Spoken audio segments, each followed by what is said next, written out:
আজকে 31 বছর কমপ্লিট হচ্ছে আপনার ইনস্টিটিউশন, আপনার মনের কাছের ইনস্টিটিউশন নিহারিকা। কীরকম মানে কীরকম ফিলিং হচ্ছে আজকে? কি বলবো, প্রত্যেকবার যেরকম হয় সেরকমই হচ্ছে। ওই যতক্ষণ না শেষ হচ্ছে ওই ঘড়ি ধরে যাওয়া, যে একদম টাইমে মানে যেটা আমরা সবসময় মেনটেন করি যে একদম ডট টাইমে শুরু হবে এবং সমস্ত প্রিপারেশন সব কিছু যাতে ঠিকঠাক হয়। নিজেও ভুলে গেছি যে 31টা বছর কবে পার হয়ে গেল। এখনও মনে হয় এই তো সেদিনের কথা শুরু করেছিলাম। 5 জন ছাত্রী ছিল, সেই 5 জন ছাত্রী থেকে এখন যে এরকম একটা ঈশ্বরের আশীর্বাদে বেশ কিছু ছেলে মেয়ে শিখতে আসছে ইনস্টিটিউটের, এবং আমরাও যে বিভিন্ন জায়গাতে ট্রেনিং দিতে যেতে পারছি, সবটা নিয়েই একটা জার্নির মতো।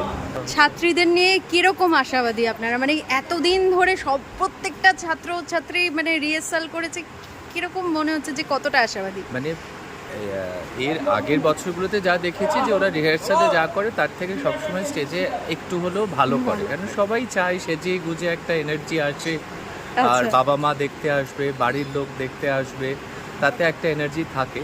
ওরা রিহার্সালে যা করে তার থেকে ভালোই করে, সেই আশাটাই মনে হয় সফল হবে স্বপ্নটা। দেখছি যে স্টেজ এখনো ডেকোরেশন চলছে, তো সেটার জন্য বেস্ট উইশেস আপনাকে। Thank you so much. তো আমরা এখন দেখতে থাকছি, দর্শকের আসনে সবাই রয়েছে, সবাই ওয়েট করে আসছে কতক্ষণে শুরু হবে আমাদের প্রোগ্রাম।